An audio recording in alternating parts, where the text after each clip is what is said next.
Bueno, buenas tardes a todos, bienvenidos a esta mesa, todavía en esta virtualidad medio extraña, todavía nos sigue pareciendo extraña. La mesa de hoy se titula Enfermedad poco frecuente en la marginalidad cada vez más frecuente. Y esta mesa la pensamos desde una transversalidad entre dos grupos de trabajo, el grupo de trabajo de Inmunología de la SAP y el de la Subcomisión de Humanidades de la SAP. Van a participar de esta mesa, primero la doctora Claudia Merar, del Grupo de Trabajo de Inmunología de la SAP, que va a presentarnos un paciente con un error innato de la inmunidad. Ustedes saben ahora que las inmunodeficiencias primarias se redenominaron errores innatos de la inmunidad, pero son exactamente lo mismo que todos ustedes conocen como inmunodeficiencias primarias.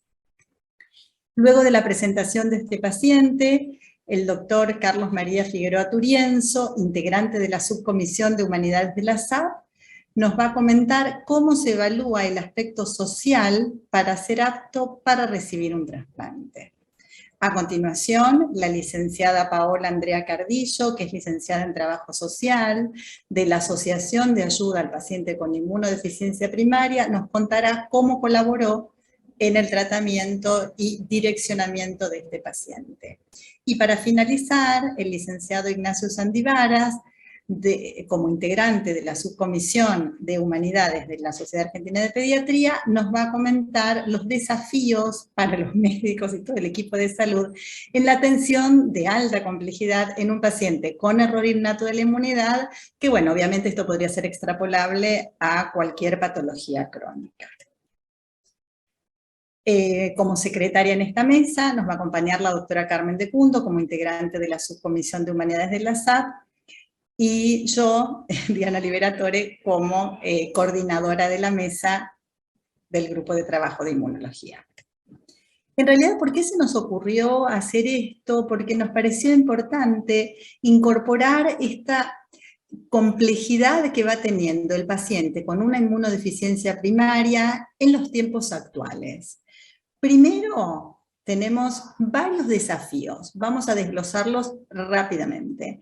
La sospecha diagnóstica. Siempre como especialistas, uno de los objetivos nuestros es elevar el índice de sospecha diagnóstica en los pediatras y los médicos clínicos, porque si ustedes no nos derivan los pacientes, difícilmente los pacientes van a poder tener su diagnóstico y tratamiento. O sea que siempre damos charlas, y bueno, esta es una de ellas, o sea que la doctora Merar va a ilustrar esto, a ver cómo pensar y qué pasó con este chico y si falló la sospecha diagnóstica históricamente en su familia. Luego el desafío diagnóstico, porque en realidad actualmente la complejidad de la necesidad de recursos sofisticados y de un laboratorio especializado que muchas veces requiere biología molecular, bueno, esto en el país, en nuestro país, es realmente una tarea titánica. También otra de las dificultades grandes que tenemos es luego la interpretación de esos resultados, porque la biología molecular nos va sorprendiendo a todos, y a los inmunólogos también en nuestro camino, entonces muchas veces esas variantes informadas de significado incierto requieren un esfuerzo, interconsulta, consulta fuera del país para ver realmente cómo se interpreta el diagnóstico del paciente. Y en este paciente, en realidad, lo que se va a remarcar es el desafío terapéutico. Digamos, ustedes saben que los errores innatos de la inmunidad o las inmunodeficiencias primarias muchas veces requieren como tratamiento curativo y como única oportunidad de tratamiento curativo el trasplante de precursores hematopoyéticos. Y esto se realiza en muy pocos centros en nuestro país. Y bueno, ¿qué es lo que pasa cuando un niño no reúne las condiciones sociales adecuadas para poder llevar a cabo la vida de un paciente con trasplante? No vamos a dejar de mencionar el impacto emocional de una enfermedad crónica en el seno de una familia, y si este impacto emocional ocurre en una familia muy desarticulada y con muchas dificultades, esto se potencia al extremo. Y finalmente, con el licenciado Ignacio Sandivaras, vamos a ver cómo se puede analizar el impacto emocional que tenemos nosotros como médicos y como personas tratantes de los pacientes en todo este recorrido, que como ustedes verán es muy complejo. Así que bueno, esto es todo, abrimos la mesa, van a escucharse las presentaciones grabadas y al finalizar vamos a tener un tiempo para intercambio y nos encantaría tener sus preguntas. Muchas gracias.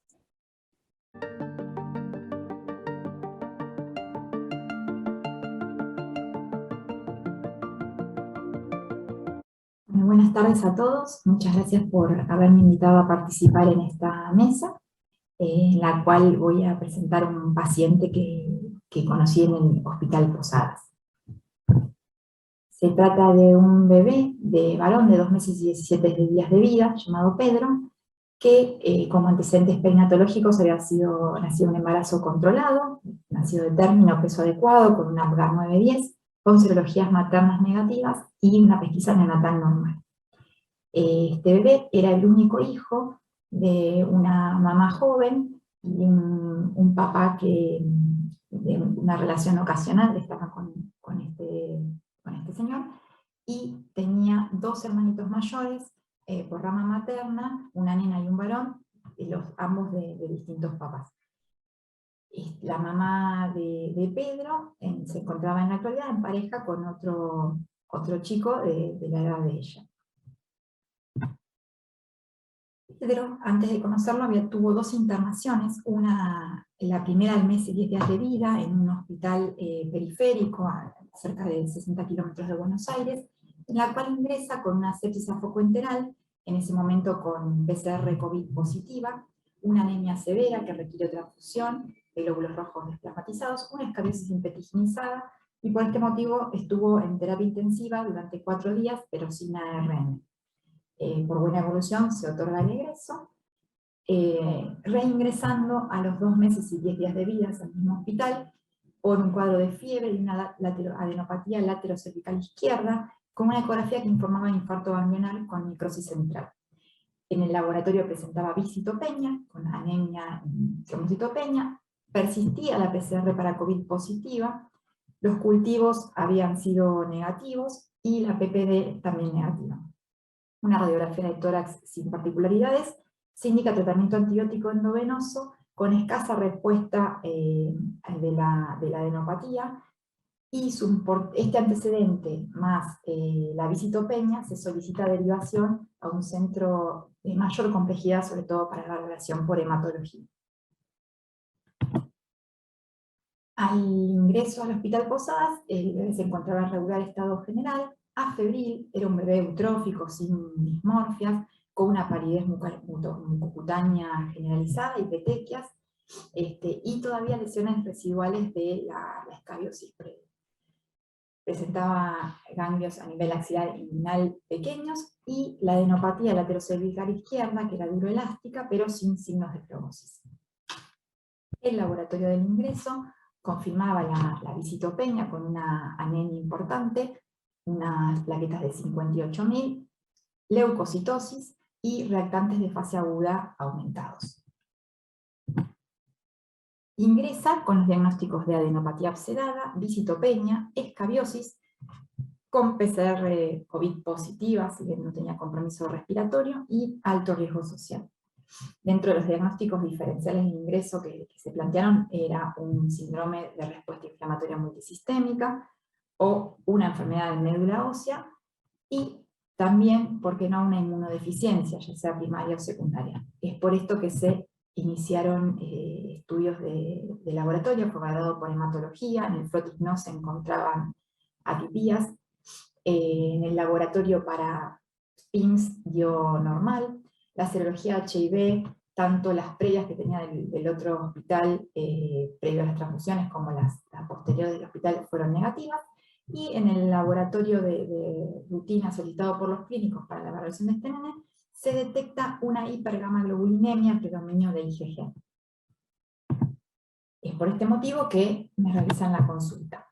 Dentro de las inmunodeficiencias primarias que tengo que descartar de inicio en un paciente menor de 6 meses con una infección de una evolución no habitual, y con esta historia se encuentra la inmunodeficiencia combinada grave, que es caracterizada por una linfopenia severa. En este caso el paciente no tenía linfopenia, de hecho tenía una linfocitosis en sangre periférica, y que además presentaba poblaciones linfocitarias con todas las series linfocitarias, tanto T, CD4, CD8, linfocitos B y NK normales. Es por este motivo que se descarta la inmunodeficiencia grave, y también con la presencia de linfocitos B y un dosaje de inmunoglobulinas normal e incluso aumentado, descartamos también la gamma-globulinemia ligada al X. Pero bueno, teníamos un bebé que tiene una adenitis de una evolución no habitual, que de inicio se podía sospechar que sea reactiva a la escabiosis que estaba cursando, pero nos obliga a estudiar la inmunidad mediada por el fagocito. Es por esto que primero tenemos que descartar defectos en el número, ya que una neutropenia congénita podría ser la causa, el paciente no presentaba neutropenia, y en el paso siguiente tenemos que ir a descartar defectos en la función del fagocito.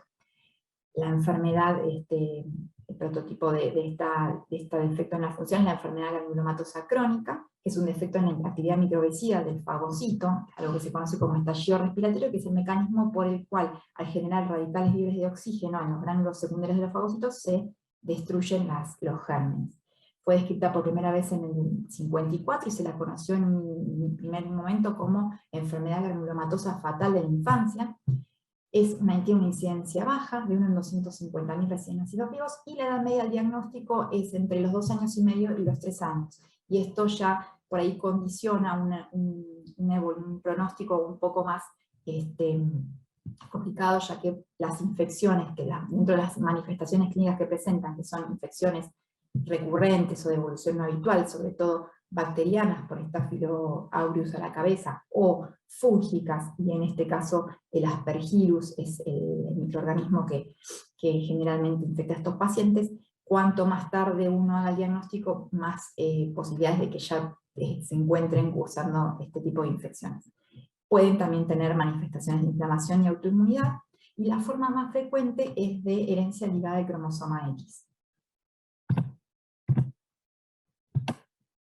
En cuanto al diagnóstico, lo que realizamos generalmente son ensayos que se basan en medir la producción del anión superóxido por los neutrófilos, y contamos con el test de dihidrorrodamina, que se realiza por citometría de flujo y mide la fluorescencia que genera este compuesto al encontrarse con radicales libres de oxígeno. Y se confirma por biología molecular con la secuenciación de los genes.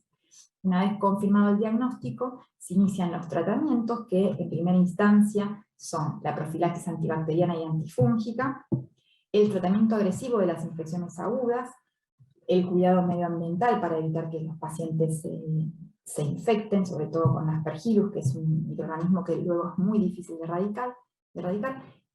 Y todos estos primeros cuidados son los que han mostrado una reducción en la morbimortalidad de estos pacientes. Pero el único tratamiento curativo de la enfermedad disponible hasta el momento es el trasplante alogénico de células progenitoras hematopoyéticas. Volviendo a nuestro paciente, le realizamos el test de hidrorrodamina, que se derivó a la muestra del Hospital Garrahan, donde se confirmó una ausencia de estallido respiratorio, una de las formas más graves de presentación de esta enfermedad. En la mamá se confirmó su estado de portadora, ya que vimos que herencia ligada al X, y se confirmó por biología molecular con una mutación a nivel del gen CIBB, que es donde se codifica esta proteína, que también se derivó al Hospital Garrahan. Así que bueno, habíamos hecho el diagnóstico de un paciente de 2 meses de vida, lo cual podría decirnos que al haberlo hecho a edad temprana, podría condicionar un mejor pronóstico de la enfermedad, o sea, tener mejor evolución. Se instauran los tratamientos iniciales, pero como yo mencioné antes, en el ingreso del paciente al hospital, teníamos este alto riesgo social. Y esto estaba condicionado, ya que en primera instancia este bebé no tenía tramitado el DNI, había ingresado con el apellido de la pareja de la mamá, sin haber estado todavía inscripto. Teníamos una mamá muy joven, que si bien había nacido este bebé en las cercanías de Buenos Aires, la mamá era de una provincia del interior del país, alrededor de 500 kilómetros de Buenos Aires, y se encontraba sola en Buenos Aires, lejos de su familia de origen, lejos de su mamá, de su hermana, y de su hijo mayor, que también había quedado al cuidado de la abuela. No había una red de sostén familiar para esta mamá y este bebé. Agregando, o sea, esto, las condiciones habitacionales del lugar donde vivían no eran las adecuadas para nadie, sobre todo para un bebé con esta patología, ya que vivían en una zona inundable, en un área cercana a un basural, donde la familia donde vivía esta mamá y este bebé se dedicaban a juntar cartones. Y todo esto ya condicionaba que, a pesar que el bebé pudiera encontrarse en condiciones de egreso hospitalario una vez resuelta la infección o continuar un tratamiento de manera ambulatoria, sin embargo tuviera que quedarse internado, ya que no podía volver al lugar donde vivía, y esto hizo que tuviera una internación prolongada con las intercurrencias que puede haber en un nene que está internado. Tuvo una bronquiolitis por sincicial respiratoria que lo tuvo 7 días en terapia intensiva, de la cual salió, y también tuvo que internarse la hermanita mayor, la de 2 años, para estar también cerca de su mamá. Entonces tenemos que darle diagnóstico a esta mamá en esta situación social, y en eso surge una historia familiar que aumenta todavía el riesgo y la preocupación nuestra de poder brindarle a este paciente el tratamiento adecuado que requiere por su inmunodeficiencia. Acá amplié el árbol genealógico. Tenemos a la izquierda el núcleo familiar primario, donde está la mamá que se confirma su estado portadora, el paciente del caso clínico, los hermanitos, pero por línea materna tenemos una mamá, o sea, una abuela de Pedro, que tenía una historia de 4 hermanos varones de ella fallecidos, también a edades tempranas, por clínica similar a la que presenta Pedro en este momento, sin diagnóstico. Una hija, o sea, una hermana de la mamá de Pedro, también fallecida por cuestiones que esta enfermedad tiene, que si bien es ligada al X, a veces las mujeres portadoras pueden presentar clínica. También una fallecida con una clínica similar, pero sin diagnóstico. Y historia a nivel de la rama familiar por línea materna de varones fallecidos sin haber tenido acceso al sistema de salud, o sea, sin haberse podido llegar al diagnóstico. Entonces, en esta familia y en este bebé de 2 meses y medio, llegamos al diagnóstico de esta entidad, y ahí es donde decimos, bueno, este paciente pudo acceder al sistema de salud, se le pudo realizar el diagnóstico de una inmunodeficiencia primaria, y ahora teníamos el desafío terapéutico de poder brindarle el tratamiento adecuado. Y es por esto que, además de la sospecha clínica de la inmunodeficiencia, que de esa manera es como nos llega a nosotros el paciente, sin la sospecha del pediatra no hubiéramos podido tal vez hacer este diagnóstico de manera tan precoz, es cuando tenemos que empezar a ampliar la red de ayuda para este paciente. Y es por eso que nos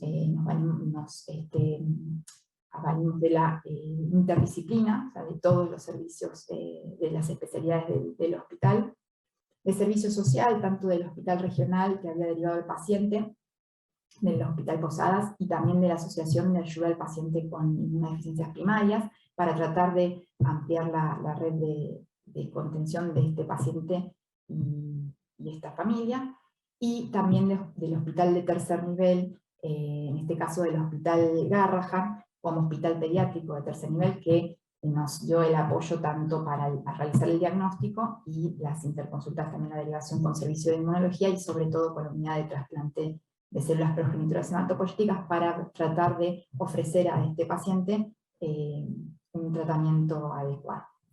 Bueno, ahora continuamos con las siguientes disertaciones y después los esperamos para el espacio de preguntas. Muchas gracias.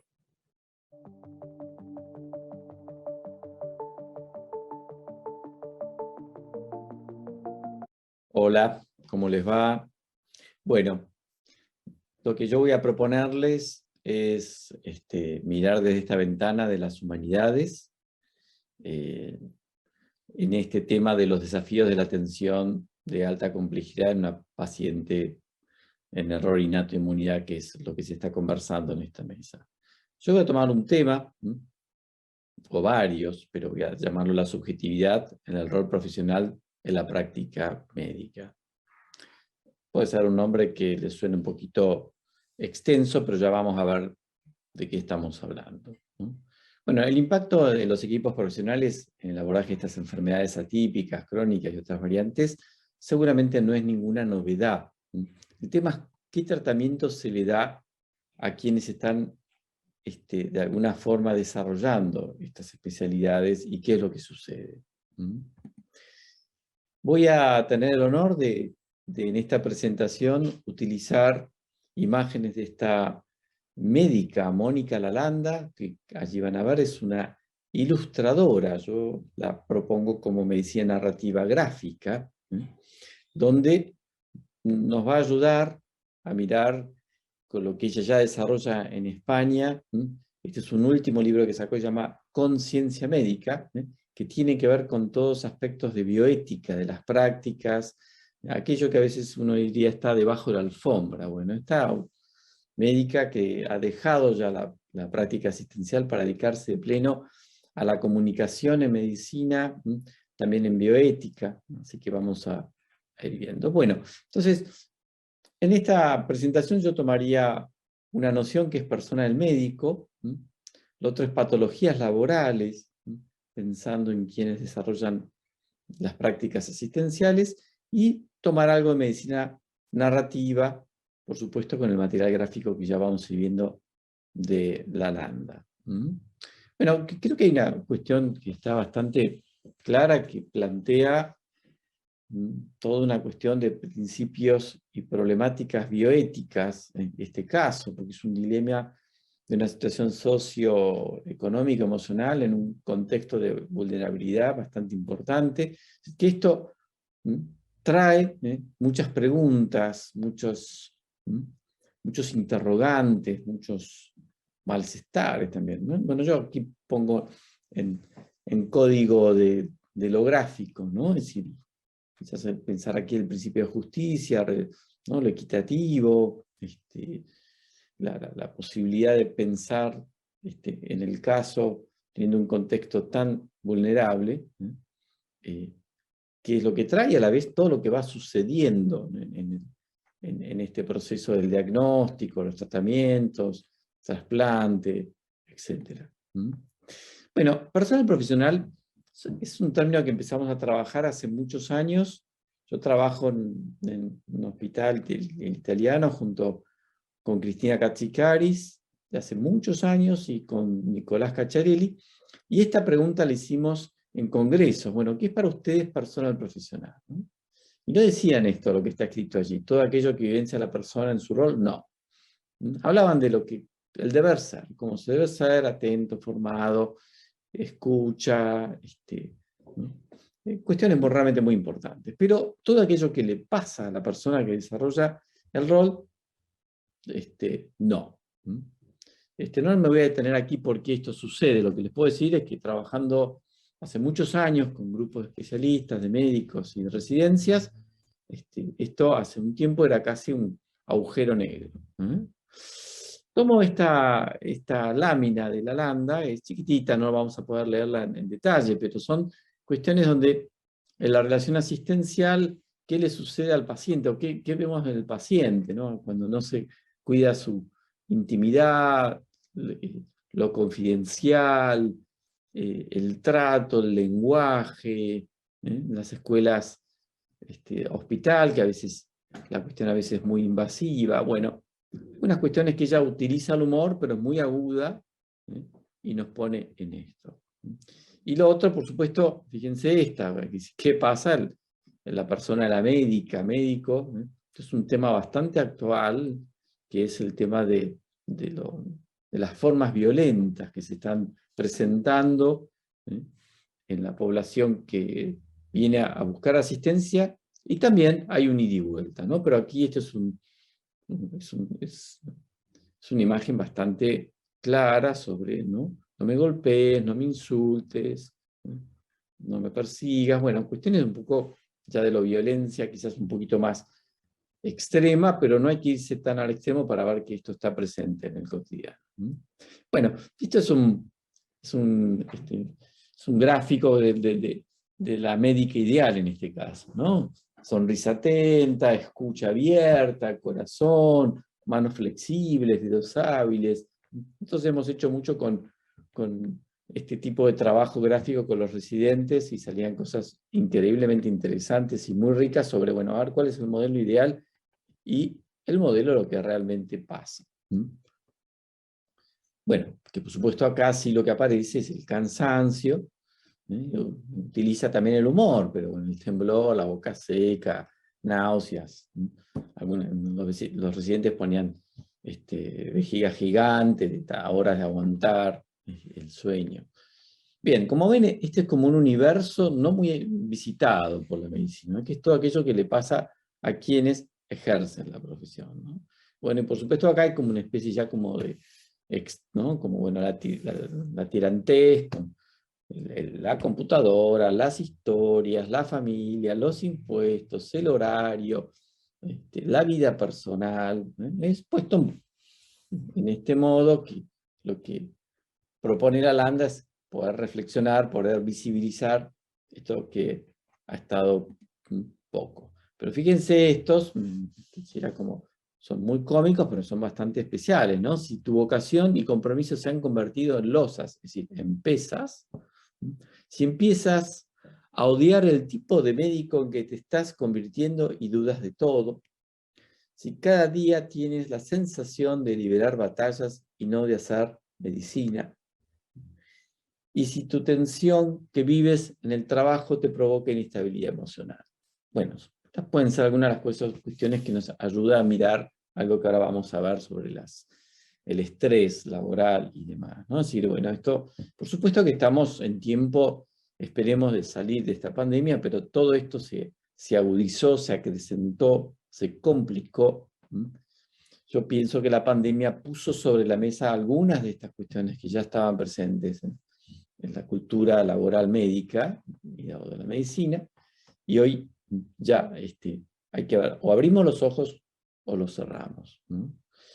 La menciono así a Abuelo de Pájaro, a esta psicóloga que desarrolló la escala de burnout, Cristina Maslach. Es un término que ahí está, que es la respuesta negativa al estrés laboral, que son las fallas, y que esto ya se ha desarrollado, se ha trabajado, por lo menos en varios hospitales, se ha tomado esta escala adaptada, por supuesto, pero bueno, un poco lo que se ve allí son los signos que pueden aparecer: el cansancio, el cinismo, la falta de interés, la depresión, la intolerancia, bueno, ciertas cuestiones que se empiezan a presentar en las personas que desarrollan la profesión, ¿no? Y me interesa tener en cuenta estos tres componentes que plantea Maslow y son los que miden en su escala, que es la despersonalización, la falta de realización personal en el trabajo y el agotamiento emocional. Esto, de alguna forma, es lo que se mide en esta escala, y que de alguna forma nos hace ver cuán desgastados o no desgastados estamos. Y yo aquí me tomé el permiso para poner en esta presentación el relato que compartió Claudia Mear a partir de mi pregunta. Yo trabajo en medicina narrativa y le pregunté, bueno, ¿podrías escribir algo sobre lo que este caso te ha planteado? Bueno, y allí hizo un breve pero potente relato, y yo marqué con rojo lo que Claudia nos cuenta, ¿no?, con respecto a lo que a ella le va pasando con el caso, ¿no? Cuando me informan el resultado de la prueba diagnóstica me puse muy triste. De hecho, hubiese preferido no haberlo hecho, ya que la condición social del paciente ya lo ponía en una situación de gran desventaja, condicionando un pronóstico desfavorable. Ya estos son todas las tensiones que se empiezan a atravesar y a estar presentes. Después, más abajo, pone: el sentimiento era de impotencia y por momentos de enojo.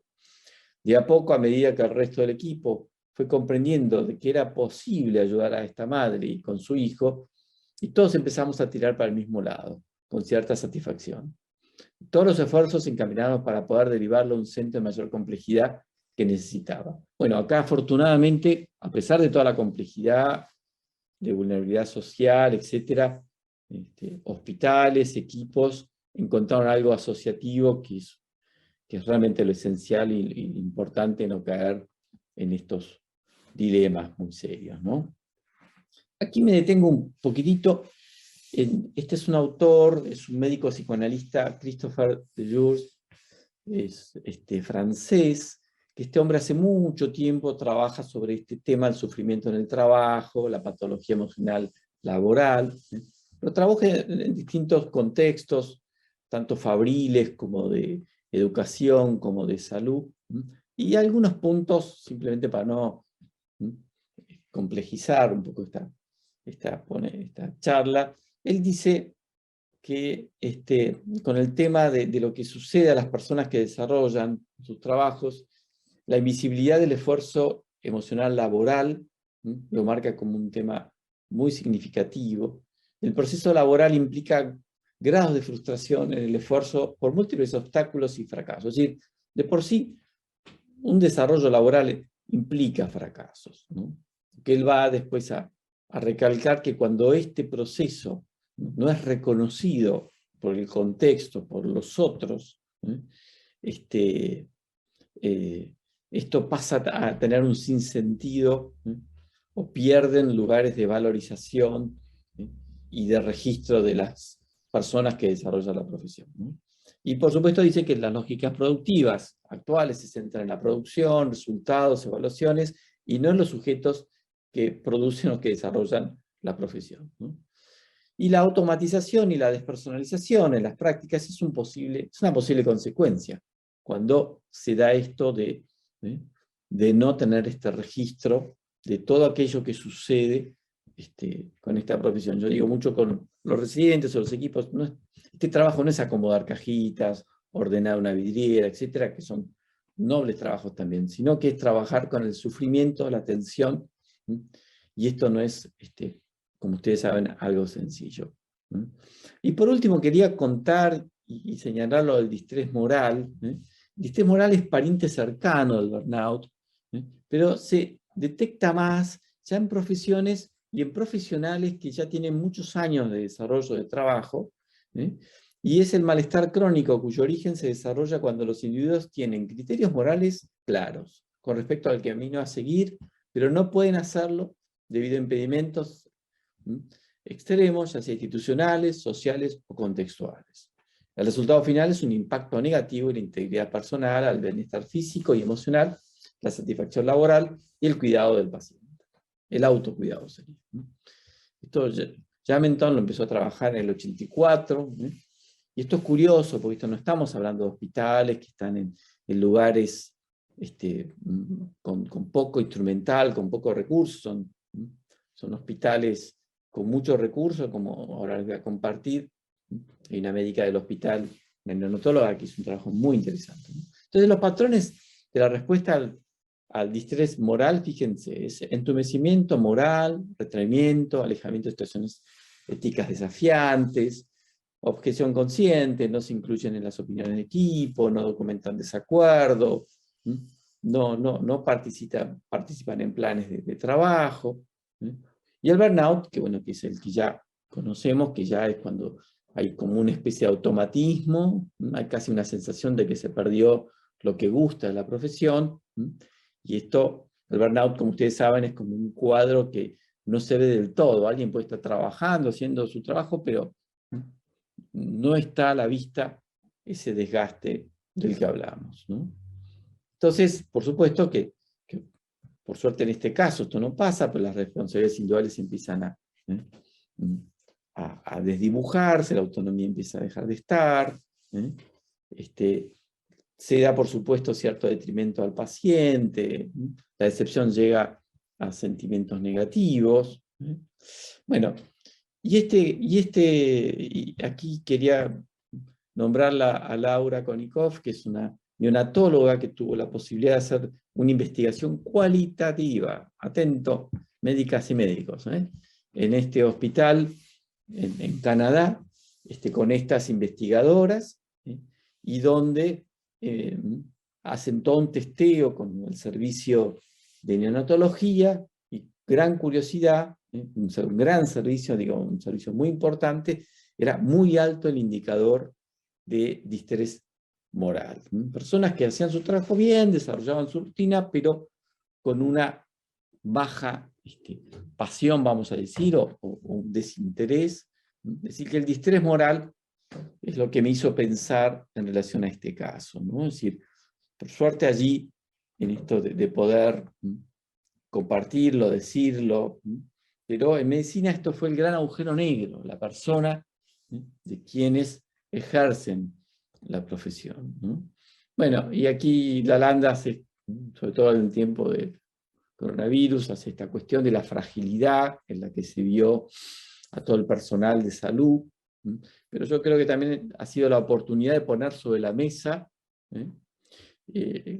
cuál es el valor del cuidado de la calidad emocional y física de quienes están desarrollando esta profesión, ¿no? Médicos, enfermeras, instrumentistas, bueno, todo lo que forma el equipo, pero vamos a ver si nos ocupamos de no apagar la luz y decir todo vuelve como antes, ¿no? De hecho, estamos hablando mucho de los coletazos de la pandemia, ¿no? Entonces, por eso aquí voy a terminar, y tomo una frase del Principito de Saint-Exupéry, que dice que lo esencial no es visible a los ojos, yo la doy vuelta, y pongo que lo esencial es hacer lo visible a los ojos, que es el esfuerzo emocional en la subjetividad de las prácticas asistenciales. ¿Cómo?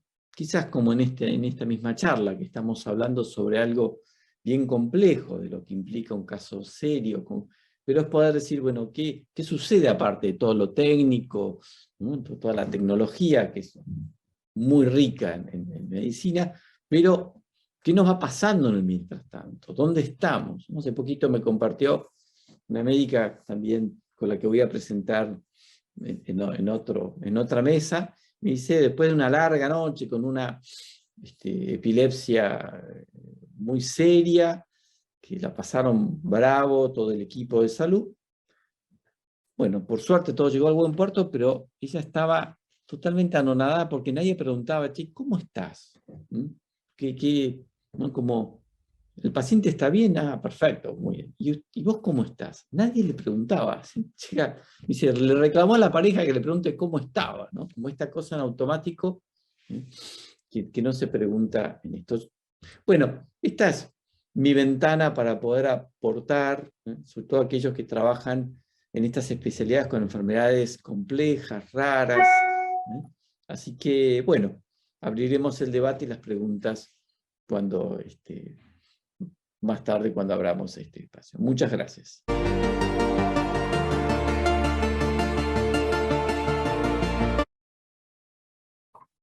Bueno, buenos días. Primero que todo, agradecerle a los organizadores del Congreso y de esta mesa por invitarme a participar de esta, que tiene un tema tan interesante y al mismo tiempo, desgraciadamente, de tanta actualidad.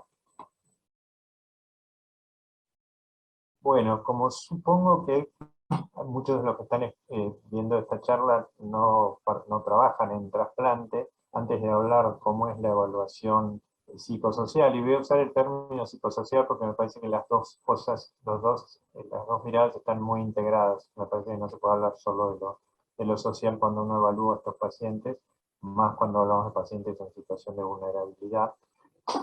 Entonces me pareció empezar por ver cuáles son las necesidades que tienen los pacientes en las distintas etapas del trasplante. Pues nosotros podemos hablar de una etapa previa al trasplante, de preparación, una etapa de internación que dura más o menos un mes y medio, una etapa de seguimiento inmediato, que son unos 3 meses que el paciente tiene que estar muy cercano al hospital, donde necesita controles a veces varias veces por semana y tiene la posibilidad de tener que reinternarse, y un seguimiento más alejado. Acá están resumidos lo que pueden ser estas necesidades, y yo marqué en rojo las que encontramos más problemas por ahí en una población más vulnerable. Con respecto a la parte previa al trasplante, el trasplante es un proceso complejo, entonces el proceso de consentimiento informado es complejo, que la familia entienda en qué se está metiendo, a veces es difícil cuando hay dificultades cognitivas, cuando hay dificultades emocionales, y un proceso de consentimiento adecuado es importante no solo por una obligación ética, sino porque es la base para después poder tener adherencia al tratamiento y al seguimiento. Respecto al tema de internación, una necesidad que tenemos es que el cuidador tenga la posibilidad de un reemplazo si le pasa algo, y también un soporte. De las cosas cosas más simples, quién le lava la ropa, quién hace trámites, por ejemplo, si él tiene que cobrar algo que además es necesario para el resto de la familia, quién lo va a reemplazar, quién va a hacer esto.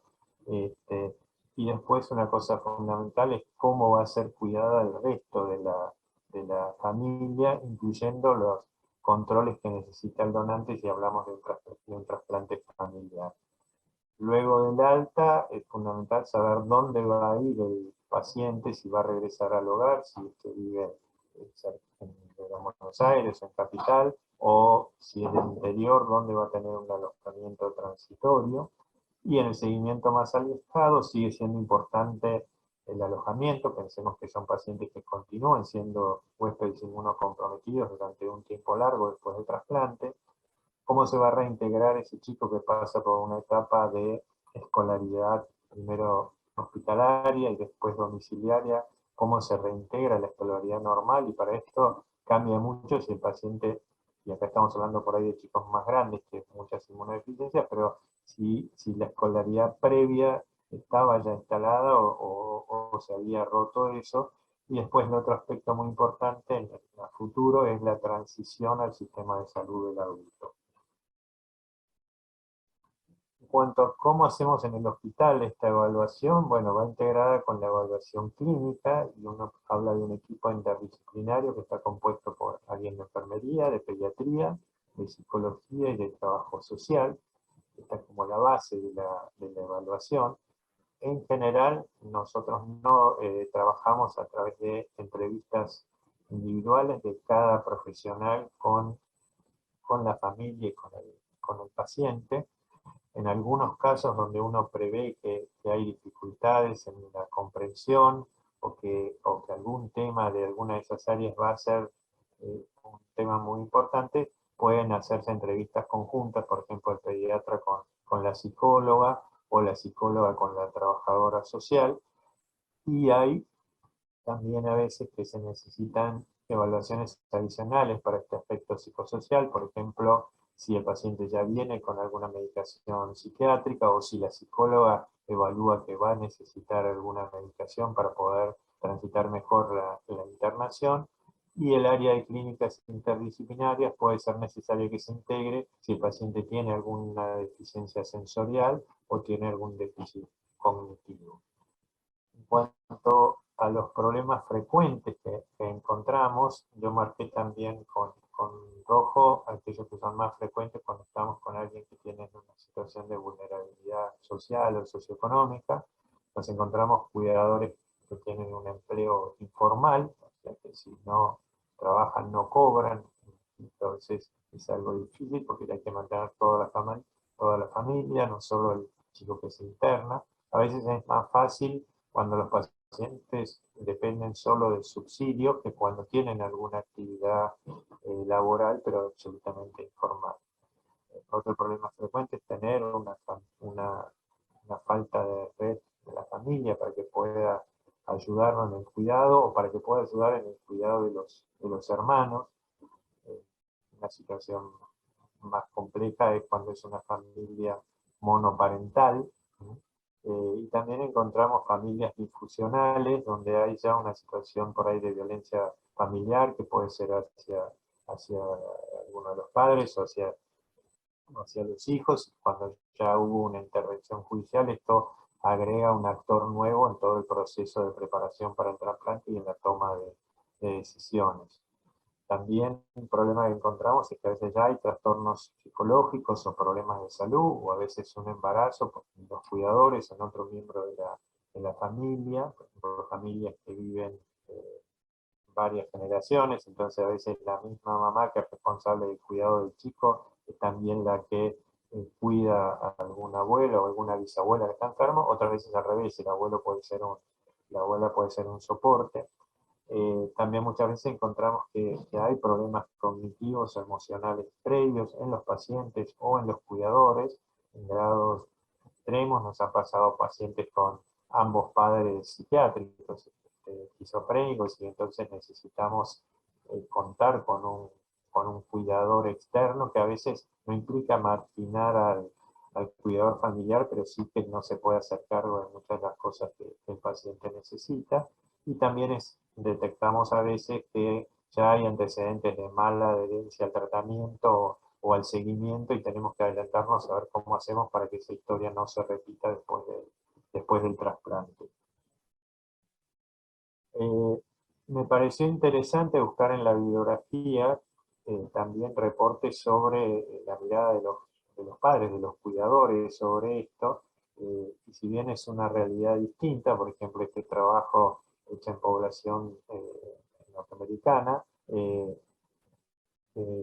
los, fue un trabajo hecho a través de encuestas, y los cuidadores lo que contaban, o sea, agregan cosas, por ejemplo, aparte de mantener la relación con los hermanos, que ya nos referimos a eso, también ellos hablan, bueno, cómo mantener la relación con su pareja, los temas del autocuidado, la disrupción del sueño, ¿no? Piensen que a veces nos encontramos con una mamá que cuidó al chico toda la noche, que durmió muy mal, y por ahí uno, si no tiene esto en cuenta, a la mañana pretende que mientras al chico le hacen el service de catéter, la mamá vaya, se bañe, desayune y esté en media hora. ¿Cómo afrontar la incertidumbre respecto al pronóstico? Que uno permanentemente tiene que hablar con la familia y dar información sobre lo que va sucediendo, y también un sentimiento común es de cuando el paciente evolucionado bien y se prepara el alta, a veces la situación de alta es vista como con mucho temor por temor a no poder afrontar el seguimiento ambulatorio. En cuanto a qué sugerían estos papás, bueno, tener en cuenta algún tipo de soporte para que los cuidadores puedan descansar, que el equipo de salud tenga un reconocimiento del estrés psicológico por el que ellos están pasando, atención psicológica y consejería. Esto es algo que en nuestro hospital funciona habitualmente. Esto no lo tenemos. Ellos hablan de la posibilidad de conectarse online con grupos de soporte para cuidadores, pueden ser grupos de padres, y el tema de la asistencia financiera. Para entender también lo que pasa después del trasplante, esto es importante tener en cuenta el largo plazo. Este es un trabajo en chicos trasplantados por síndrome hemofagocítico de distintas causas moleculares, y fue un estudio transversal en 21 chicos que tenían una edad mediana de 7 años y por lo menos un año de trasplante. Lo que se hizo fue evaluar con pruebas formales a los pacientes y recabar información de padres y docentes. Y bueno, lo que vemos que en esta patología el coeficiente intelectual es significativamente menor al de la población general y al de sus hermanos. Como algo interesante, esto pasa no solamente en aquellos que entran a trasplante con algún déficit o tienen algún evento neurológico, sino en algunos en los que uno pensaba que no hay ninguna injuria particular del sistema nervioso. El 56% de estos chicos requería apoyo escolar, y estos problemas cognitivos fueron frecuentemente combinados con problemas emocionales y de adaptación social. Y una cosa importante es que el principal predictor de un bajo nivel cognitivo, superando al compromiso neurológico previo, fue un bajo nivel socioeconómico de la familia, ¿no? Es una exigencia más de soporte para que el trasplante sea exitoso en el largo plazo. Finalmente, no tengo tiempo para hablar de esto, pero me parece importante compartir cuáles son los dilemas que se presentan después de esta evaluación que uno hace. El primero es, bueno, ¿existen contraindicaciones psicológicas o sociales absolutas para decir un chico no puede entrar a trasplante? Bueno, en esto, al principio uno dice, sobre todo viéndolo desde un hospital público, cuya razón de ser es la equidad en la atención, me diría que no, pero que a veces hay que ser conscientes que a pesar de todos los esfuerzos puede haber situaciones límites donde uno diga no puedo avanzar con el trasplante hasta no resolver esto. Otro tema importante es cómo balancear los intereses del paciente y del resto de la familia, incluido el donante. Doy un ejemplo, nosotros le dijimos a la familia que se tiene que dar 100 días cercano al hospital. La mamá nos plantea el día 60 que el adolescente que quedó al cuidado en el interior de una familia sufrió una situación de abuso y que tiene que salir de esa casa, o el chico chiquito que quedó al cuidado de una abuela se tuvo que internar por bronquiolitis. Bueno, ahí uno tiene que ver en qué medida, cómo balancea los intereses del chico que está atendiendo, pero también la familia que queda afuera. Otra cosa que a veces es poco frecuente, pero puede plantearse, es que los papás rechazan el trasplante. Y uno dice, bueno, si es la única opción de tratamiento y las tomas de decisiones sobre el chico no son en base al deseo del papá, sino en base a su mejor interés, bueno, ¿qué explicación uno acepta y no acepta del padre o qué, hasta dónde llega con la persuasión para insistir con que se acepte el trasplante? Y menos frecuente en los pacientes de inmunodeficiencia por la edad, pero en los pacientes oncológicos también a veces es el paciente el que quiere rechazar el trasplante, y bueno, uno tiene que evaluar si existe la madurez suficiente para respetar esta decisión del paciente. Bueno, muchas gracias y seguimos después cuando sea la sección de preguntas.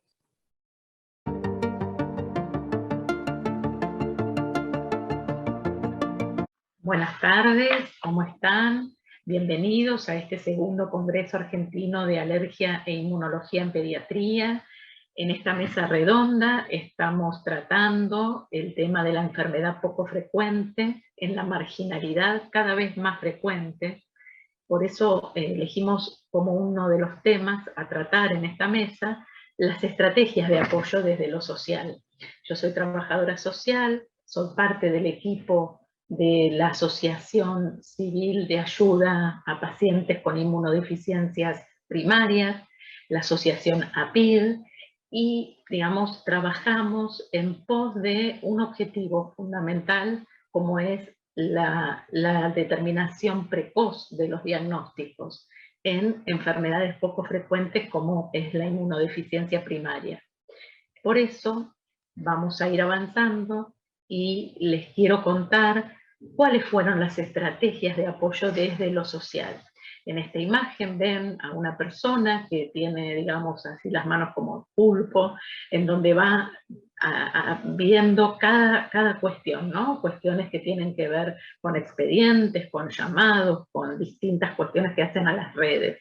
Por eso es muy importante que entendamos que cuando estamos atendiendo situaciones de vulnerabilidad tan alta, nosotros estamos en medio de situaciones de carencia por lo general, de carencia, de desorganización, de desintegración social. Muchas veces estos grupos que solemos atender, a estas mamás que atendemos, como en el caso que hoy nos ocupa, tienen situaciones gravísimas, digamos, no tienen ingresos suficientes para poder por lo menos tener lo básico, ¿no?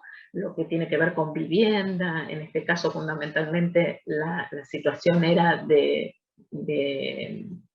Voy a volver atrás, ¿querés cortar?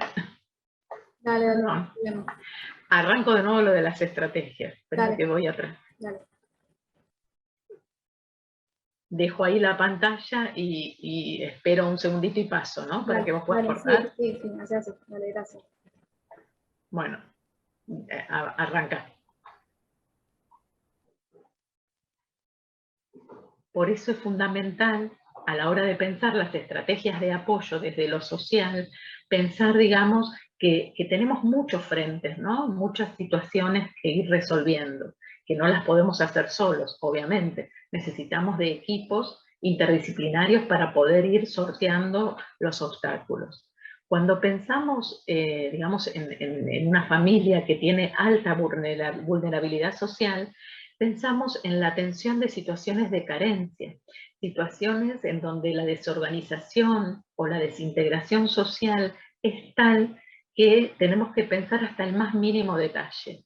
Hay situaciones que presentan las familias que atendemos, en este caso en particular, la situación era de calle, era, digamos, una cuestión que tiene que ver con dificultades desde la vivienda hasta, digamos, el ingreso familiar, cuestiones que tienen que ver también con, tuvimos que ir manejando, ¿no? cuestiones esencialmente educativas. Por eso la actividad, cuando uno presenta una estrategia de apoyo desde lo social, tiene que pensarse tanto desde lo educativo como desde el carácter promocional y también desde lo preventivo y lo asistencial.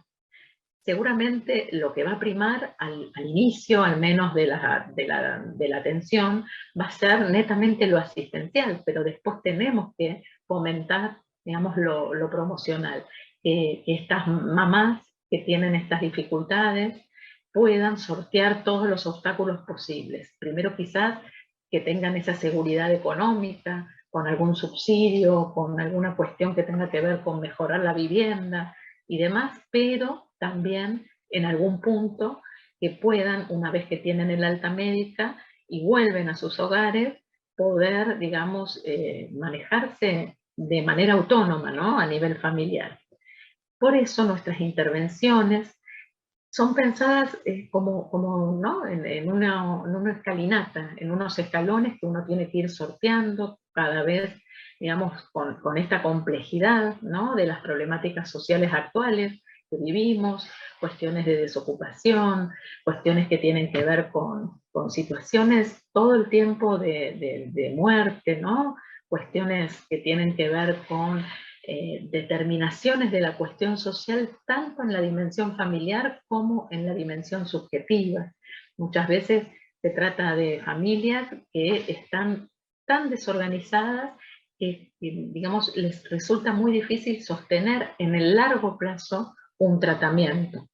Por eso el abordaje social siempre se da en medio de estas tensiones, ¿no? Tensiones constantes que cada vez se van complejizando más en esta implementación de políticas sociales. Pensamos, ¿no? Las estrategias como que estamos en medio de tensiones, en donde hay múltiples actores que intervienen todos en un mismo momento. Este contexto, digamos, de tensión, que también desequilibra la balanza, porque cuando hablamos de igualdad, cuando hablamos de igualdad de oportunidades en el acceso a los tratamientos y a la continuidad, digamos, del tratamiento a futuro, ¿no? En el largo plazo, no en el corto plazo cuando se trata de evaluar si el niño o la niña están en condiciones de hacer un trasplante. Cuando llegamos a esta definición, también tenemos que pensar lo que va a suceder a futuro. Por eso, estas estrategias deben ser pensadas no en el corto plazo, sino a largo plazo. Y vemos que, digamos, hay infinidad de actores. Las familias mismas, el paciente, el Estado, el tercer sector, las organizaciones de la sociedad civil, las políticas sociales que van cambiando, las, digamos, coberturas de salud en algunos casos, cuando la familia cuenta con alguna pensión no contributiva que pueda acceder, digamos, al programa federal de salud. También pensamos en incluir salud, ¿no? En este programa.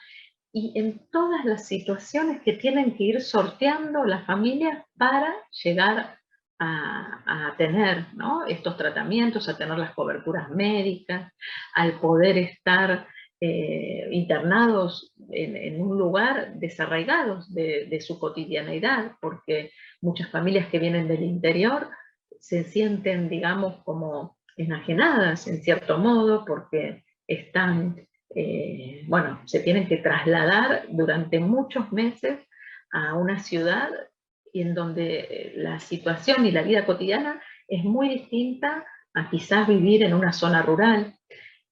Hay muchos factores que debemos tener en cuenta que tienen que ver también con lo cultural, ¿no?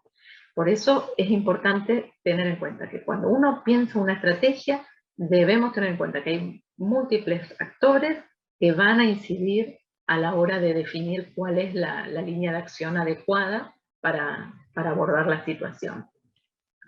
La salud es pensada, digamos, como el bienestar. Tenemos que tener en cuenta el medio ambiente, tenemos que tener en cuenta otras cuestiones como son los servicios de salud, los recursos naturales, la herencia, ¿no? Esto tan importante que muchas veces mencionamos cuando tienen que hacer estos estudios genéticos, cuestiones que tienen que ver con el estilo de vida de la familia, cuestiones que tienen que ver también con el equilibrio ecológico, con sus sistemas culturales. Por eso es muy importante que podamos articular las estrategias de manera intersectorial. En el caso que abordamos hoy, lo intersectorial fue clave a la hora de elegir cuáles eran las estrategias adecuadas. ¿Por qué digo esto? Porque tuvimos que hacer nexo con la municipalidad del lugar de donde provenía la familia, también con, digamos, entes del estado de aquí, de la ciudad de Buenos Aires y de la provincia de Buenos Aires. Tenemos que articular todas esas redes para que podamos acompañar de la mejor manera a atravesar esos procesos de salud y enfermedad que las familias deben hacer ese camino, ¿no? tan complejo como venimos mencionando. Es primordial también que esta modalidad de abordaje se encuentre, digamos, basada en el trabajo en equipos interdisciplinarios. Las distintas disciplinas que hacen a la atención del paciente van a ir armando este rompecabezas para ir facilitando, ¿no? Haciendo, digamos, distintas intervenciones que no sean, digamos, contradictorias. Esto es importante también tenerlo en cuenta. Por eso la tarea que desarrollé en esta situación en particular fue justamente la de ir como haciendo nexo invisible, ¿no? Entre las distintas personas que iban interviniendo, los distintos profesionales que iban interviniendo en esta situación. Por eso también tenemos que valorar algunos ejes básicos en la práctica profesional. Este engranaje que vamos todos armando tiene que tener en cuenta tanto la intersectorialidad, salud, educación, vivienda, los municipios, digamos, las áreas de salud, tanto en nación como en provincia y en ciudad mismo. La territorialidad, esto hace a que las familias que se deben desplazar deben tener, digamos, la posibilidad ya de antemano acordada de tener un lugar en donde vivir, en donde permanecer, que sea cercano al hospital, que sea, digamos, un lugar que sea adecuado, ¿no? A las condiciones que debe tener este niño. Y el trabajo en red es también importante a la hora de pensar estas estrategias, ¿no? Estos equipos interdisciplinarios deben tener un abordaje abierto, flexible, innovador. Flexible porque en todo momento estamos, digamos, viendo el día a día. No es algo, digamos, un camino, digamos, que no tiene como altibajos. Por eso debemos ser flexibles en nuestras opiniones profesionales, en nuestras opiniones técnicas, y también tener en cuenta que debemos hacer intervenciones a distancia. Por ejemplo, todas las comunicaciones que hemos realizado con el hospital local, luego cuando hacen el traslado en la familia, todo esto son distintas cuestiones que tenemos que valorar. Y otra cosa importante es que cuando formamos equipo, el equipo también fundamental, la parte, digamos, más importante es el paciente, la familia, que, digamos, tienen esa necesidad, ¿no? de hablar, y hablar, digamos, como necesidad por parte de la familia, con todas sus incertidumbres y todas las cuestiones que van a ir, digamos, desarrollándose, requieren de escuchar como un arte, ¿no? Esta necesidad de escuchar es primordial. Hay abordajes que pueden ser muy creativos, pero si no somos flexibles en las estrategias que implementamos, también es muy difícil el que podamos seguir en el largo plazo. Es también importante tener en cuenta que es un camino, digamos, a largo plazo, que esas líneas de acción deben ser abiertas. Quizás lo que pensamos en un primer momento como un facilitador, con el correr del tiempo, en otro contexto, digamos, se complejiza y es necesario dar, digamos, marcha atrás en algunas acciones. Por eso es importante que todo el tiempo seamos bien creativos. y que tengamos en cuenta la voz del paciente, la voz de la familia también, como parte del equipo, no solamente pensarlo desde lo profesional, sino desde lo humano. Esta perspectiva, ¿no?, que permite proponer diversos enfoques, debemos tenerlas en cuenta. ¿Por qué? Porque tenemos distintas cuestiones a abordar. La familia, la educación del niño, que muchas veces requiere de una educación domiciliaria, de una escuela domiciliaria, cuestiones que tienen que ver con la salud propiamente, las internaciones, las largas estadías de internación que muchas veces requieren. Esto va deteriorando el vínculo, ¿no?, entre el grupo familiar, y también tenemos que tener en cuenta las situaciones, ¿no?, para sostener, supónganse los que tienen alguna actividad laboral, cómo van a sostener en el tiempo estas idas y vueltas al hospital, cuestiones, bueno, de vivienda que son muy difíciles de abordar, porque muchas veces no tienen en condiciones la vivienda y hay que pedir materiales en el municipio para que puedan, digamos, construir, en este caso, digamos, la vivienda en la localidad donde reside el niño debe ser hecha de cero, digamos. Entonces hay permanente comunicación con el municipio para que le puedan brindar los materiales. Esta es una familia que no tiene ingresos, que depende de la asignación universal por hijo, con montos muy bajos, y que es imposible sostener una familia en el largo plazo. Y también no se puede sostener por sí sola esta mamá porque tiene dificultades también en relación a su salud mental, porque esta situación se va complejizando tanto que genera, digamos, en algunos casos depresión y requieren tratamientos también a la mamá en este caso, ¿no? Por eso debemos pensar, digamos, en relación a este concepto de calidad de vida, ¿sí?, la mejor calidad de vida posible para ese grupo familiar. Y no hablo de paciente, hablo de grupo familiar, porque todo lo que hace al paciente repercute en su entorno familiar. Debemos pensar también en relación a la ciudadanía, ¿no?, a este rol de la persona que tiene derechos humanos fundamentales, como es el derecho a la salud. Por eso, uno de los principios orientadores para poder, digamos, pensar esa salud como una salud integral es pensar lo que decía Vider Campos, que el derecho a la salud es un corolario del derecho a la vida. Es un derecho fundamental. Y otro principio orientador es el principio de la equidad. La equidad pensada como la equiparación de oportunidades, que todos puedan acceder en igualdad de condiciones a, supónganse, un trasplante o a la vivienda digna para que esa persona que es trasplantada pueda continuar su vida desarrollándose, su vida cotidiana en un ámbito, digamos, saludable, ¿no?, que tenga bien, digamos, las cuestiones que tienen que ver con lo edilicio, que es fundamental. Esta igualdad de oportunidades en el acceso. Y cuando hablamos de acceso y hablamos del contexto social que atraviesan estas familias, pensamos que es un contexto social muy dinámico.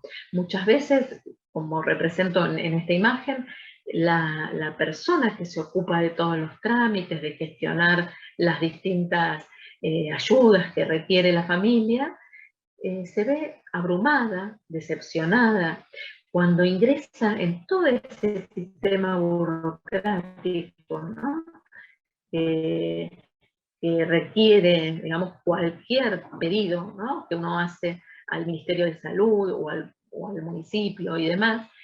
Es, digamos, muy engorroso el trámite. Muchas veces tienen que hacer el pedido, si hay alguna cobertura médica en el mejor de los casos, y cuando no hay también, esperar esa respuesta, cuando para esa respuesta, para que sea, digamos, pueda acceder a una medicación, supónganse, les dan negativas todo el tiempo y hay que judicializar algunas situaciones. Todo esto es tan complejo que con el correr del tiempo va, digamos, abrumando a la persona. Por eso, digamos, tenemos que tener en cuenta que la problemática de salud, más en situaciones tan graves como son las enfermedades poco frecuentes, afecta tanto a los pacientes como a su entorno familiar. Siempre hay alguna estrategia o algún facilitador social. Debemos acompañar a las familias para enfrentar esos dilemas, ¿no?, que se les van a ir presentando en la toma de decisiones que tengan que ir haciendo. Cada situación que van atravesando, obviamente van a ir encontrando puertas cerradas, pero siempre hay alguna puerta que se les va a abrir.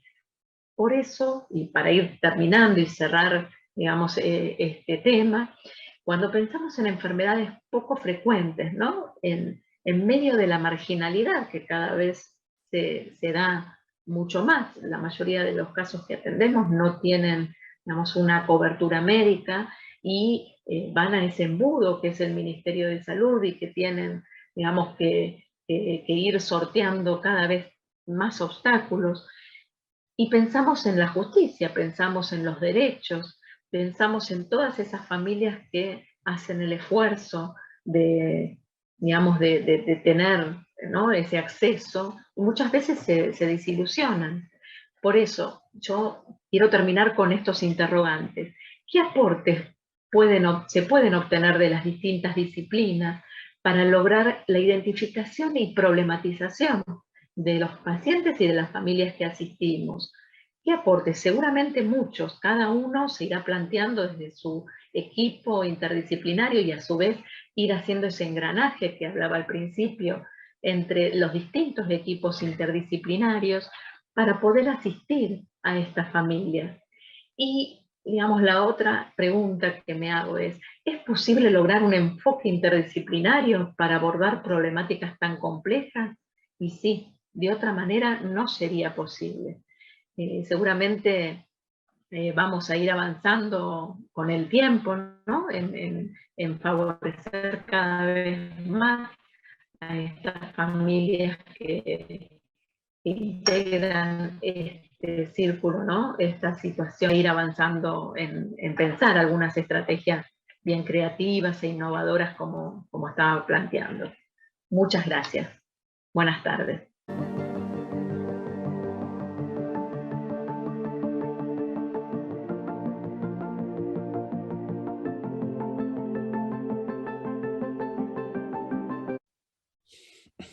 Hola, buenas tardes a todos. Acabamos de escuchar una excelente mesa con 4 exposiciones realmente que nos hicieron reflexionar sobre estos pacientes y lo que nos ocurre frente a pacientes muy complejos, que podía haber sido no solo un paciente con una inmunodeficiencia, sino tantos otros pacientes con problemas complejos y con situaciones sociales complejas. Es por eso que ahora vamos a abocarnos a recibir las preguntas de la audiencia y hacer algunas. Sé que la doctora Merar ya tenía una para hacerla al doctor Figueroa, así que le doy la palabra. Bueno, muchas gracias a todos, la verdad que excelentes las presentaciones. Y en realidad la pregunta que quiero hacerle al doctor Figueroa desde que empezamos es, bueno, ¿cómo está hoy el paciente? ¿Cómo se encuentra? ¿Cuál es el estado clínico de este bebé que contamos? Bueno, la verdad que como preparándose para el congreso, hoy tuvimos la reunión con la enfermera, la psicóloga, la trabajadora social, para ver cómo afrontamos el ingreso a trasplante de este chico que ingresa a la unidad de trasplante el domingo para empezar su condicionamiento para el trasplante la semana próxima.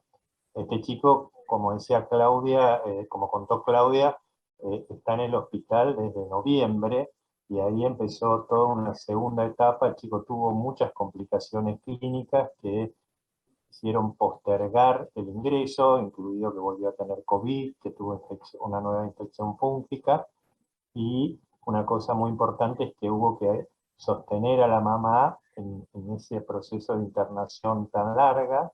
Ella tuvo una serie de problemas emocionales que sobrepasaban, digamos, a las psicólogas y psiquiatras infantiles, así que hubo que conectarla con un centro de adultos, contar con una cuidadora de la municipalidad para que permitiera que la mamá saliera para poder hacer su terapia y después integrarse a un grupo personas con este mismo tipo de problemas, y ahora viene la situación de, bueno, nosotros habitualmente en una unidad de trasplante y dentro de la pandemia los padres se hisopan junto con los chicos, ingresan y se van rotando cada 15 días.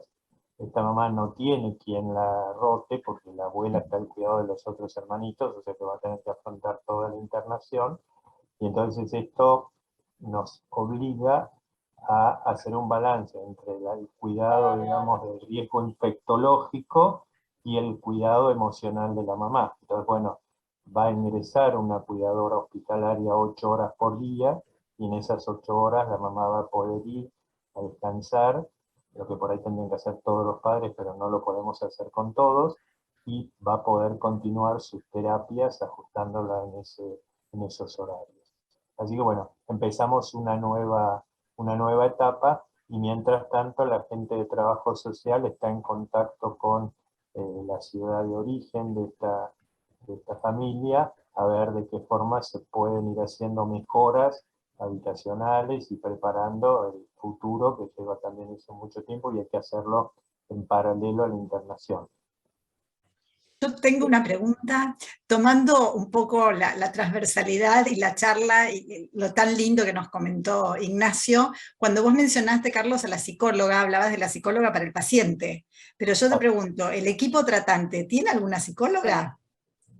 No, nosotros no tenemos en el hospital un apoyo, digamos, así colectivo. También hay que, digamos, para ser sincero, digamos, no poner esto en el afuera. Yo he participado, yo tengo, no sé, 30 años en el hospital y vengo del Gutiérrez antes, y he participado en algunas experiencias donde se ofrecía la posibilidad de grupos de apoyo y demás, y la verdad que los médicos éramos bastante complicados para asistir a esos grupos. Empezaba con mucho entusiasmo, y después los mismos profesionales saboteábamos un poco eso, ¿no? O sea, pero en este momento no contamos con un apoyo institucional, cada uno lo resuelve a su manera, digamos, pero no hay una cosa ¿Qué colectiva. dirías, Ignacio? ¿Saboteamos nosotros estos encuentros, estos espacios? Quizás inconscientemente y demás, porque la cultura médica, también en psiquiatría, en psicología, un poquito institucional, no está habilitado esto de cuidar a quienes, es decir, y tener en cuenta todo lo que despierta, toda la complejidad de estos casos, los dilemas también éticos, hay, como vi, los dilemas morales en términos de contradicciones, y son como, bueno, que se aprendió a aguantársela, se sobreadaptó, digamos, es una profesión que aprendió a sobreadaptarse, ¿no? a disociarse. Nosotros no tenemos tanta casuística, pero los americanos que miden todo, y se ven las mediciones de burnout, de desgaste, son altísimas. Entonces, no tenemos que llegar a que esto, por eso digo, pero no diría que es un boicot consciente, pero es como no es una práctica habitual de, bueno, vamos a ver cómo estamos, qué nos pasó con este caso, qué nos trae, qué cuestiones, ¿no? En relación a una madre que está allí sola con una vulnerabilidad muy alta, que por supuesto la podemos entender, pero bueno, esto va trayendo siempre ¿no? como su cuota, pero bueno, en el hospital que trabajamos de a poquito vamos ganando un poquito de terreno en esto, y una vez que los grupos de residencias o de especialidades van entendiendo de que esto le suma y no que es una pérdida de tiempo, porque hay que llenar historias, hay que hacer, ¿no? como procedimientos, se va planteando, digamos. Así que diría que es una cuestión de cambio de una cultura en medicina. Bueno, esperemos que sí. Baring lo hizo hace, no sé, 60 años, con su modo, y nosotros lo intentamos hacer de esto, ¿no? Así que... Esperemos que sí, que estos espacios sirvan también para promover esto. Manden felicitaciones también por tener este espacio. Y una pregunta para Carlos Figueroa de nuevo, ¿qué grupo interdisciplinario es necesario para tomar una conducta terapéutica en estos pacientes con alto riesgo social? ¿El comité de ética, por ejemplo, plantean? ¿Y qué pasaría en los lugares donde no hay comité de ética? No, a ver, en general, como yo mencioné en la charla, la mayoría de estos pacientes, los temas de la resolución pasa un poco por el trabajo en equipo entre la parte, digamos, por un lado enfermería, por el otro lado los médicos, clínicos, los dermatólogos según el caso, la psicóloga y la trabajadora social. La participación del comité de ética, la verdad que es en situaciones muy puntuales, por ejemplo, cuando en el proceso del consentimiento un padre quiere que vaya a trasplante el chico y el otro no quiere que vaya a trasplante, o nos ha pasado, algunos deben conocer el nombre del bebé Salvador, por ahí un chico que es buscado como donante, digamos, pero después resulta tener la misma enfermedad y hay que elegir un orden para a quién trasplantamos primero y a veces no coinciden los profesionales con la familia. O sea, son situaciones así especiales donde participa el comité de ética. Papás que por ahí muy circunstancialmente, por una cuestión cultural, no quieren teniendo un donante familiar, que ese donante sea donante, y quieren que se haga una búsqueda de un donante no familiar, que es algo lleva más tiempo, es más complejo y más complicado. O sea, hay situaciones especiales. También a veces hemos tenido situaciones judiciales, que nos ha pasado de tener un donante preso y era el único donante, entonces el juez tuvo que autorizar que viniera el donante, que lo evaluáramos y que después viniera a ser donante. Pedirle al policía que le saque las esposas porque no lo podemos revisar o tratar de posado, qué sé yo. Pero son situaciones puntuales. En general, la mayoría de las cosas se cocinan, digamos, entre el equipo estable que está formado por estos miembros, y como dije, a veces se agrega una psiquiatra, o la psiquiatra y la psicóloga interactúan, y también a veces puede ser alguien del área de clínicas interdisciplinarias, si el paciente tiene un déficit sensorial, si el paciente tiene un déficit cognitivo, qué sé yo, por ejemplo, cosas que se plantean con la pandemia, teníamos todo el mundo, los papás con barbijo, y una chica sorda que no le podía leer los labios, entonces bueno, hay que conseguir un barbijo transparente, pero son situaciones especiales, no la gran mayoría. Bueno, yo acá tengo una pregunta. Bueno, desde ya que hay muchos mensajes diciendo que bueno que estos espacios así que sean tan transversales, ¿no? De situaciones o de casos que parecen puramente científicos, entre comillas, y que ponemos, digamos, la mano de las humanidades en todo esto, ¿no? Que es lo que corresponde al trabajo cotidiano nuestro. Pero yo no sé, Carlos, si vos mencionaste también en una de las diapositivas algo de cómo es el seguimiento, cuál es digamos, los resultados a largo plazo de los chicos, sobre todo que tienen factores psicosociales complejos, ¿no? Una vez pasado el trasplante, si hay un seguimiento, sé que ustedes hacen un seguimiento bastante detallado en el hospital y tienen mucha experiencia, pero me gustaría que comentaras eso. Sí, digamos, nosotros hasta el momento, digo hasta el momento porque a veces el número de pacientes va aumentando y uno por ahí va a tener que modificar algunas pautas, pero digamos nuestro criterio inicial fue que los pacientes se siguen hasta el momento de la transición a la medicina del adulto.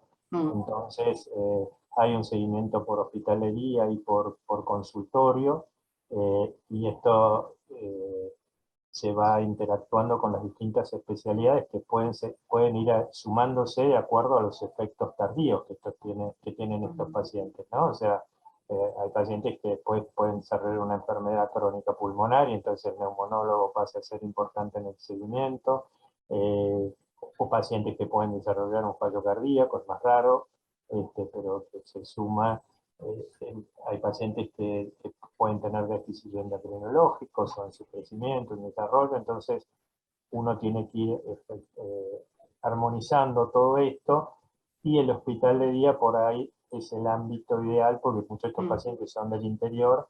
El hospital nuestro, como supongo que le pasará lo mismo al italiano, los turnos de las distintas especialidades están muy abarrotados y es complejo que una persona venga y en un par de días pueda ser visto por una cantidad de gente, por eso es lo que se intenta hacer. Exacto. Acá tengo una pregunta para Paola. En realidad, Paola trabaja en la social y trabaja para una asociación de pacientes y familias con una enfermedades, digamos, con inmunodeficiencia, pero enfermedades poco frecuentes. Paola, hay muchas asociaciones o fundaciones para muchas de estas enfermedades, de estos pacientes con enfermedades muy poco frecuentes. Por ahí explicarnos un poquito cuál es la función de las asociaciones en estos casos. Vos en tu exposición hablaste un poco de todo, de lo importante que es ese papel, ¿no? Para conseguir los recursos a los pacientes y redes y demás. Pero por ahí no todo el mundo sabe, ¿no? ¿Cuáles son las funciones de estas asociaciones, al menos en la que vos estás trabajando? Bien, bueno, gracias por darme la palabra, Carmen. Nosotros fundamentalmente lo que hacemos desde la asociación es acompañar a la familia, no solo en el primer momento, por ejemplo, cuando nos contactó Claudia, en el caso puntual de esta familia, era ese diagnóstico precoz, era, ¿no?, toda la situación del entorno muy desfavorable, y la idea es acompañarlos desde el inicio hasta indefinidamente, o sea, el techo lo ponen las familias, lo pone el paciente. Trabajamos mucho lo que tiene que ver con la información básica sobre los derechos de salud, ver cómo podemos favorecer el acceso a las coberturas médicas, que es fundamental para que no ingrese todo por ese gran embudo que es el Ministerio de Salud. También, digamos, hacemos tarea desde lo preventivo, pero también desde lo educativo, porque es muy importante, hay mucho desconocimiento cuando hay situaciones así tan graves, en donde hay riesgo de vida. Muchas veces las mamás o las familias, las abuelas, o sea, todo el grupo familiar, no hablamos solamente de la persona que pueda llegar a tener esta enfermedad poco frecuente. En el caso de la asociación trabajamos con las IDP, las inmunodeficiencias primarias, pero es muy importante que, más allá del conocimiento de la enfermedad, tengan, digamos, todas las herramientas necesarias para poder tomar las mejores decisiones posibles. Cada uno dentro de su contexto social, dentro de su contexto económico también. Y tratamos de acompañarlos en el largo plazo. Para nosotros es fundamental el acompañamiento en el largo plazo. Tenemos un asesoramiento legal también.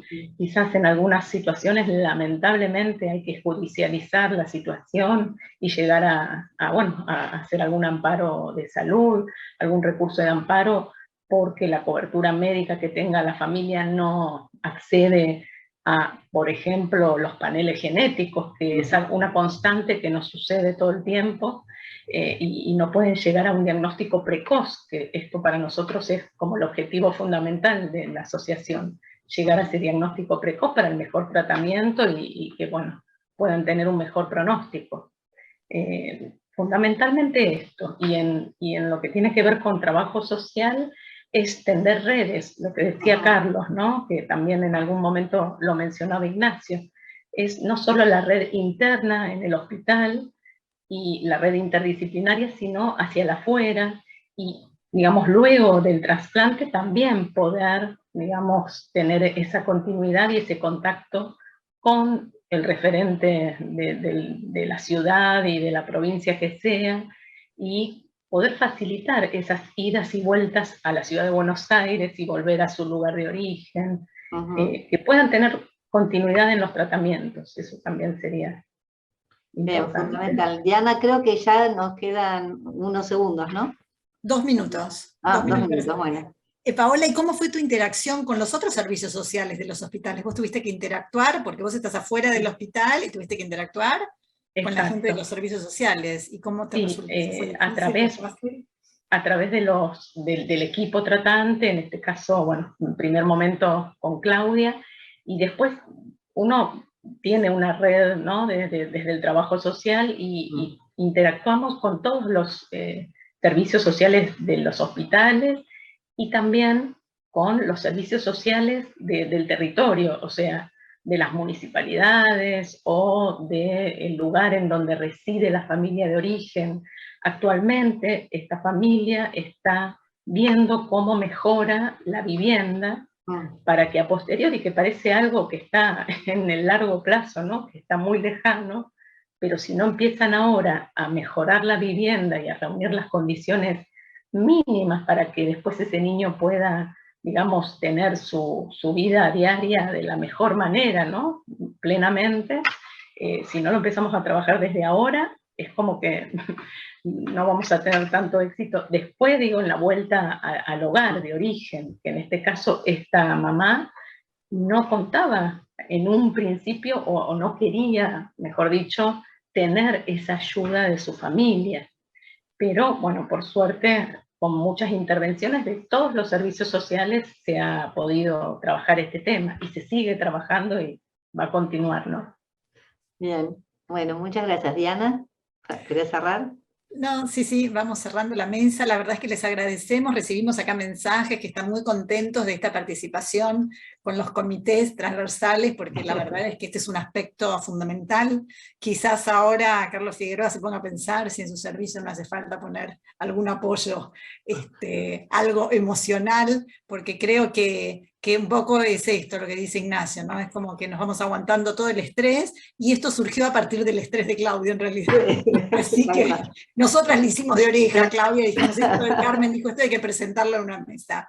Así que bueno, muchas gracias a todos. Bueno, y bueno, muchas gracias. Hermosa, gracias. Muchas gracias. Gracias. Gracias.